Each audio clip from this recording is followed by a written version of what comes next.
अब इसके बाद हम बात करते हैं इंजन परफॉर्मेंस के बारे में।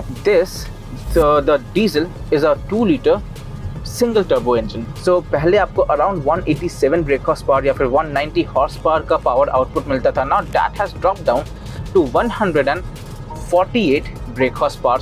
7 स्पीड का आपको यहाँ पर गियर बॉक्स मिलता है। ब्रेक हॉर्स पावर की जो आउटपुट है वो जैसा मैंने बताया 148 ब्रेक हॉर्स पावर है at 4000 RPM and 360 newton meters of peak torque from 1500 RPM to रफली अराउंड 3300 RPM। एग्जैक्ट नंबर आपको यहाँ सुपर्स में देखने के लिए मिल जाएंगे नीचे।